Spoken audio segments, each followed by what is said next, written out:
हर हर महादेव। प्रिय दर्शकों, बात वृषभ राशि की, अर्थात वृषभ राशि वालों के लिए मार्च मिड से लेकर के पूरा अप्रैल का महीना, खासकर अप्रैल का महीना कैसा रहने वाला है, इसी विषय पर डिटेल में चर्चा करूंगा। क्योंकि वृषभ राशि वाले व्यक्ति, महिला हो या पुरुष हो, बड़े परेशानियों से गुजरे हैं।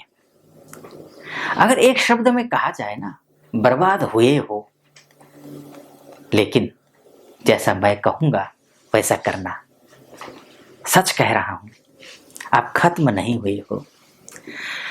बहुत निराशा हुई है जीवन से, लेकिन अब आशा की किरण बध रही है, क्योंकि असाधारण सफलताएं देंगी ब्रह्मांड की ये शक्तियां।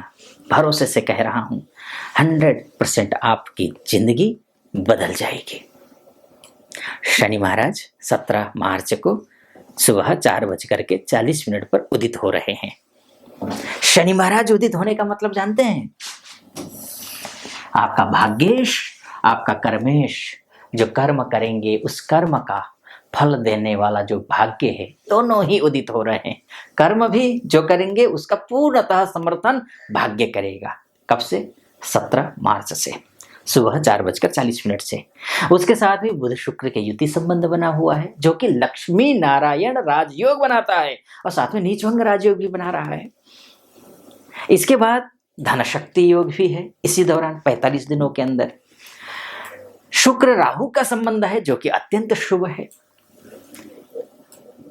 व्यवसायियों के लिए तो 4 चांद लगाने वाला ग्रह है, और नौकरी पेशा वालों के लिए भी। लेकिन कुछ कमियां भी हैं। और कमियां क्या है? सूर्य मंगल और शनि का युति संबंध है, यह शुभ नहीं है। लड़ाई झगड़े, डिप्रेशन इत्यादि में ले जाता है। इसके बाद जाकर के शनि मंगल का युति संबंध होने के बाद जाकर के फिर बुध और राहु के साथ ये जो दोनों की युति संबंध है, ये जड़त्व योग बना देता है। यानी कि लक्ष्मी योग, राज धन विपरीत राज धन, नीचभंग राजयोग, धन शक्ति योग, इन शनि का उदय होना, पैसा अपार आएगा। लेकिन जाने का रास्ता भी उतना ही खोल देगा ये, यानी कि पैसा बचाएगा नहीं। कौन? जड़त्व योग। तो इसीलिए क्या कुछ करना है, ये तो मैंने पूरा डिटेल में अपना मेरा एक और यूट्यूब चैनल है, जो कि आपको डिस्क्रिप्शन में नीचे उसमें एक लिंक दिया होगा, उस लिंक को क्लिक करके आप ये मेरा वीडियो देख सकते हैं, ये ग्रह गोचर के हिसाब से। लेकिन इस वीडियो में मैं चर्चा करूंगा नक्षत्र ज्योतिष के हिसाब से, यानी कि नक्षत्र ज्योतिष के हिसाब से आपके साथ इन 1.5 महीनों में, यानी कि 45 दिनों में क्या कुछ होने वाला है, विस्तार से चर्चा करूंगा। उससे पहले एक निवेदन है आपसे, अगर आप पहली बार वीडियो देख रहे हैं तो पूरा वीडियो सुनिएगा। अगर आपको मेरा ज्योतिषीय विश्लेषण सटीक लगे, 100% मैं नहीं बोलूंगा। 100% मैं इसलिए नहीं बोलूंगा क्योंकि मोटा मोटी तौर पर है, ये राशि के हिसाब से है, और ये लग्न के हिसाब से भी कह सकते हैं आप। इसको वृषभ लग्न के हिसाब से भी कह सकते हैं, राशि या लग्न। और इसी राशि के जो व्यक्ति होंगे ना इस धरती पर, 66 करोड़ 60 लाख हैं। तो सबके साथ एक जैसी घटना घटेगी ये जरूरी नहीं है।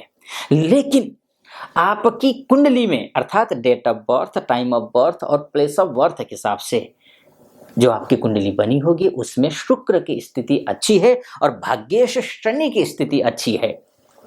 यानी कि अस्त नहीं है, मृत नहीं है, या फिर बिल्कुल बालावस्था का है नहीं है, या फिर आपका त्रिकस्थ नहीं है, षडबल में अच्छा है, दिग्बल काल बल चेष्टा बल में अच्छा है, दशमांश में अच्छा है, त्रिंशांश में अच्छा है, चतुर्थांश में अच्छा है, नवांश में अच्छा है।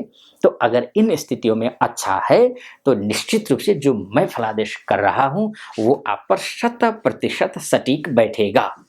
अन्यथा आपको निराशा हो सकती है, और उस निराशा के लिए मैं अभी से माफी चाहूंगा। पूरा वीडियो सुनिए, आपको लगे कि आचार्य जी सटीक बोल रहे हैं, चैनल को सब्सक्राइब भी कर दीजिएगा, वीडियो को लाइक कर दीजिएगा, और कमेंट बॉक्स में जाकर के महादेव का भक्त हूँ, आप पर भी महादेव की कृपा बनी रहे, ऐसी मेरी कामना। हर हर महादेव 5 बार या 11 बार अवश्य लिख दीजिएगा। चलिए नक्षत्र ज्योतिष के हिसाब से अब फलादेश करते हैं। शनि महाराज अर्थात आपके भाग्येश और आपके कर्मेश कौन है? शनि महाराज हैं। और ये जो शनि महाराज हैं ये पूर्वा भाद्रपदा नक्षत्र में गोचर करेंगे। पूर्वा भाद्रपदा नक्षत्र, और पूर्वा भाद्रपदा नक्षत्र किसका है? गुरु महाराज का है। अब गुरु जो है वो पूर्वा भाद्रपदा नक्षत्र के स्वामी हैं। यानी कि आप अब देखिए यहां पर कमाल क्या है, कर्म जो करेंगे उसका भाग्य साथ दे तो आप भाग्यशाली हैं। ठीक, कर्म भाग्य साथ दे करके कर्म करने के बाद जैसे परिश्रम करने के बाद जो पारिश्रमिक मिलता है वो मिल जाए पर्याप्त, यानी कि जितना आपने काम किया है, जो आप मेहनत कर रहे हैं उससे अधिक या उसके बराबर अगर लाभ हो जाए तो आप भाग्यशाली हैं। और ये तीनों की स्थिति यहां पर दिखाई दे रही है। देखिए इन तीनों की जो जुगलबंदी है वो नक्षत्र ज्योतिष के हिसाब से बन रहा है। आपका भाग्य शनि, आपका कर्मे शनि किसके नक्षत्र में? लाभेश के नक्षत्र में, पैसा देने वाला ग्रह के नक्षत्र में, यानी कि सोर्स ऑफ इनकम वाले ग्रह के नक्षत्र में। यानी कि अभी तक अगर आप व्यवसायी हैं और पेंडिंग काम जो है आप डील कर रहे थे, डील अधूरी रह गई है, वो डील पक्की होगी। लटके हुए अटके हुए कार्य संपन्न होंगे। दूसरी बात, तीसरी बात, कोई भी कार्य पाइपलाइन में पैसे पड़े हो, मतलब आना है, सामने दिख रहा है पैसा, भाई आ जाएगा, इस महीने आएगा, उस महीने आएगा, आप इंतजार कर करके टकटकी निगाहों से देख रहे थे लेकिन सफलता मिल नहीं रही थी, पैसे मिल नहीं रहे थे, तो वो पैसे अब मिलते हुए दिखाई दे रहे हैं। तीसरी बात। और चौथी बात, आप जो भी कार्य करेंगे उस कार्य में आपका मान भी मिलेगा, सम्मान भी मिलेगा। आपको अगर आप जॉब करते हैं तो पद भी मिलेगा, प्रतिष्ठा भी मिलेगी, पारिवारिक रूप से, सामाजिक रूप से, इन सभी क्षेत्रों में आपको बहुत अच्छी सफलता मिलेगी। और एक और अच्छी बात मैं आपको बताता हूं, शनि का पूर्व भाद्रपदा नक्षत्र में गोचर करना, उसके साथ साथ में मंगल भी पूर्व भाद्रपदा नक्षत्र में है। अगर आप विदेश में रहते हैं या विदेश जाने का प्रयास कर रहे हैं, विदेश में रह रहे हैं, पीआर की दिक्कत आ रही है, ग्रीन कार्ड की दिक्कत आ रही है, जॉब में दिक्कत आ रही है, पढ़ाई करने के लिए गए थे, साथ में जॉब, पार्ट टाइम जॉब करने की सोच रहे थे, वहां दिक्कत आ रही है, आर्थिक समस्याओं से घिर गए हैं और लंबे समय से आप घिरे हुए हैं। और इतना भी जान लीजिए कि अगर मैं जो फलादेश करता हूं तो इसमें 5 फरवरी के आसपास में बहुत सारे लोगों की समस्याओं की समाधान हो गया है, लेकिन कुछ बचे हुए हैं, हो सकता है उसमें से आप भी हों, अभी भी समस्याएं चल रही हों। अगर है तो कमेंट बॉक्स में भी लिख दीजिएगा। इसका मतलब ये है कि आपका जो शुक्र है, आपका जो शनि है, वो लग्न कुंडली में अच्छा नहीं है। कुछ हद तक ठीक ठाक होने लग गया हो तो समझ लीजिए ठीक ठाक स्थिति में है, नहीं तो अगर बिल्कुल भी बदलाव नहीं आ रहा है फरवरी से लेकर के तो समझ लीजिए बहुत बड़ी समस्या है। अगर ऐसी है कि क्या कुछ होगा कुंडली में, वाकई में क्या है, कुछ बदलाव इस महीने होगा, अगले महीने होगा या अगले 2 साल नहीं होगा, ये संपूर्ण अगर जानकारी चाहते हैं, कुंडली दिखाना चाहते हैं डिटेल में, तो नीचे नंबर होगा, उस नंबर पे कॉल कर लीजिए और हमारे प्रतिनिधि से बात कीजिए। प्रतिनिधि से बात करके फिर मुझसे बात करने के लिए आप अपॉइंटमेंट ले लीजिए और आपकी कुंडली का विस्तार में डिटेल में चर्चा करेंगे। तो मंगल जो है आपका ये पूर्व भाद्रपदा नक्षत्र में है। मंगल जो विदेश में रह रहे हैं उनके लिए भी अच्छा है, जो बिजनेस करते हैं उनके लिए भी अच्छा है, और जो जॉब कर रहे हैं, खासकर जो आईटीबीपी में है, सीआरपीएफ में है, पुलिस विभाग में है, नेवी में है या वायुसेना में है, सुरक्षा विभाग, चाहे इंटरनल सुरक्षा विभाग हो या चाहे एक्सटर्नल सुरक्षा विभाग हो, इन सभी क्षेत्रों में जो काम करते हैं, या फिर आप रियल एस्टेट में हैं या प्रॉपर्टी को लेकर के कार्य करते हैं, या फिर कंस्ट्रक्शन का काम करते हैं, या फिर ट्रांसपोर्ट का कार्य करते हैं, इंपोर्ट एक्सपोर्ट का कार्य करते हैं, छोटे व्यवसायी हैं, मझोले व्यवसायी हैं, बड़े उद्यमी हैं, या फिर आप अन्य प्रकार के कोई मैन्युफैक्चरिंग का कार्य है आपका, होटल रेस्टोरेंट है, बैंकिंग सेक्टर में काम करते हैं, सीए हैं, डॉक्टर हैं आप, हर एक क्षेत्र के व्यक्तियों के लिए ये जो मंगल का गोचर है और शनि का गोचर है पूर्व भाद्रपदा नक्षत्र में यह अद्भुत रहने वाला है, शानदार रहने वाला है। 31 मार्च से लेकर के पूरा अप्रैल का महीना शानदार अद्भुत है। इसके बाद बात कर लेता हूं मैं 16 अप्रैल को गुरु, जो कि आपके राशि के हिसाब से ये पैसा देने वाले ग्रह है, पैसा देने वाले ग्रह गुरु महाराज सूर्य के नक्षत्र में गोचर करेंगे। और सूर्य आपके कौन है? ये प्रॉपर्टी के कार्य देखने वाले ग्रह हैं। सूर्य, अगर आप प्रॉपर्टी लेना चाह रहे हैं, प्रॉपर्टी बेचना चाह रहे हैं, इष्ट मित्र नाते रिश्तेदार इत्यादियों से सहयोग नहीं मिल पा रहा था, प्रॉपर्टी या खरीदना चाह रहे हो या बेचना चाह रहे हो, दोनों स्थिति में किसी का सहयोग नहीं मिल पा रहा था, तो ये जो गुरु महाराज है और पैसा फंसा हुआ था, तो ये जो सूर्य के नक्षत्र में अर्थात कृतिका नक्षत्र में गोचर करेंगे। कृतिका नक्षत्र में गोचर करने का सीधा सा मतलब ये है कि आपके लिए अब आपकी प्रतिष्ठा बनेगी। अभी तक जो सम्मान आपको मिलना चाहिए था वो सम्मान नहीं मिल पा रहा था, अभी तक जो पद आपको चाहिए था वो पद नहीं मिल पा रहा था, उसमें सहयोगी भूमिका निभाने वाला है गुरु। गुरु महाराज के जैसे ही पैसा आएगा। एक दूसरा जो है गुरु आपके विदेश विभाग के लिए बहुत अच्छा है, विदेश विभाग के लिए, या फिर कोई ऐसा कार्य है जो कि पैतृक संपत्ति है, पैतृक संपत्ति को लेकर के विवाद चल रहा है या प्रॉपर्टी को लेकर के विवाद चल रहा है, पर्सनल लाइफ को लेकर के कोर्ट कचहरी तक मामला पहुंच गया है, पति पर शादी नहीं हो पा रही है, तो इन सब के लिए सकारात्मक भूमिका निभाने वाला है बृहस्पति। शादी नहीं हो रही है, लड़का नहीं मिल रहा है या लड़की नहीं मिल रही है, तो भी अच्छा है। और कईयों को शिकायत होती है कि मैं थोड़ा संबोधन करता हूं तो मैं पुरुषों के लिए ज्यादा संबोधन करता हूं, क्या ये आप जो फलादेश कर रहे हैं वो महिलाओं के लिए भी है या नहीं? तो माताओं बहनों, बिल्कुल हो सकता है मेरे मुंह से ज्यादा माता बहन न निकले, लेकिन आपके लिए भी है। अगर आपका विवाह नहीं हो पा रहा है, आपकी पर्सनल लाइफ खराब हो रही है, नौकरी अच्छी नहीं हो पा रही है, हर एक में, चाहे विदेश में हो आप या जाना चाहती हैं, तो आप सबके लिए ये जो समय है ये शुभ है, अच्छा समय है।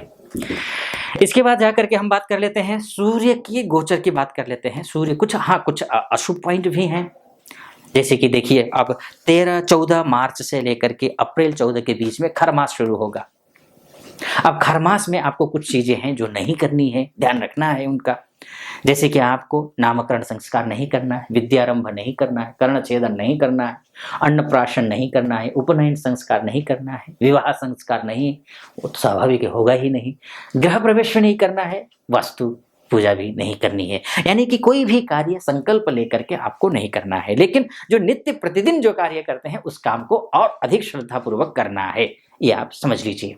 इसके साथ साथ में आप वृषभ राशि वाले व्यक्ति हैं और शनि महाराज आपके भाग्येश हैं, तो ऐसी स्थिति में शनि महाराज की पूजा आपको नित्य प्रतिदिन करनी है।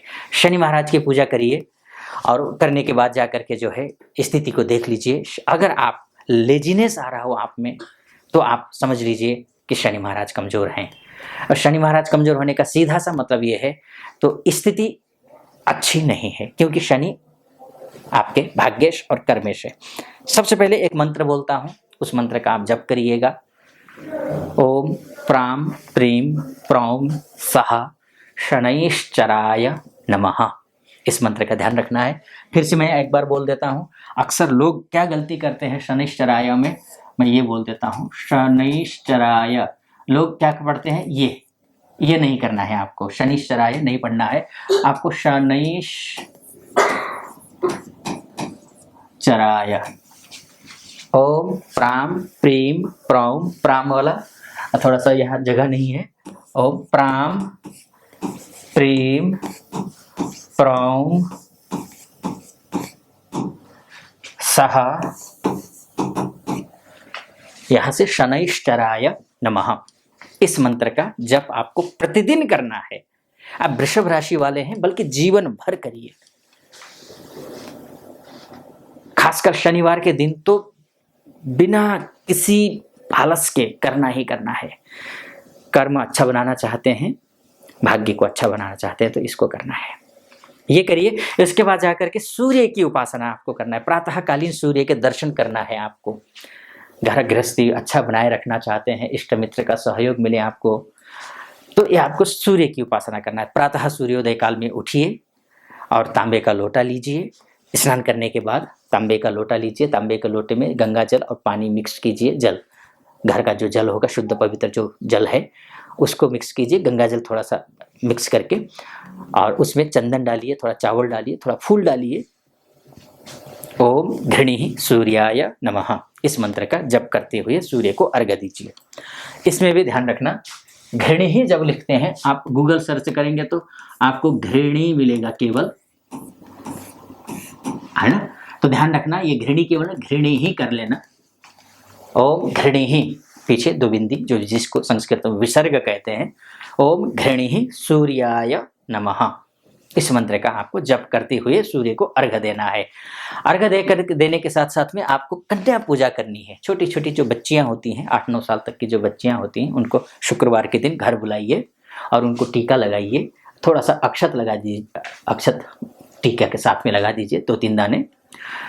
उसके बाद जाकर के उनको चरण स्पर्श कीजिए, मतलब बच्ची नहीं, उनको देवी स्वरूपा मान लीजिए, और उनको कुछ सफ़ेद वस्तु गिफ्ट कीजिए, जैसे कॉपियाँ गिफ्ट किए, कुछ बुक्स गिफ्ट किए, सफ़ेद कपड़े गिफ्ट किए, इस तरीके से जो भी सफ़ेद वस्तु होंगे, या फिर खीर बनाइए, खीर खिला दीजिए उन बच्चियों को। इस तरीके से देवी स्वरूपा मान करके पूजा कर लीजिए। इससे क्या होगा कि अगर आपके लग्न कुंडली में शनि की स्थिति खराब हो या फिर शुक्र की स्थिति खराब हो तो भी ठीक हो जाएगा। तो ये है सूर्य को आदित्य हृदय स्तोत्र का भी पाठ आप कर लीजिएगा साथ साथ में। फिलहाल इस वीडियो को यहीं पर समाप्त करता हूं। कैसा लगा आपको वीडियो? अच्छा लगा हो तो चैनल को सब्सक्राइब कर दीजिएगा। वीडियो को लाइक और कमेंट बॉक्स में जाकर के हर हर महादेव 5 बार या 11 बार अवश्य लिख दीजिएगा। फिलहाल अनुमति दीजिए। हर हर महादेव।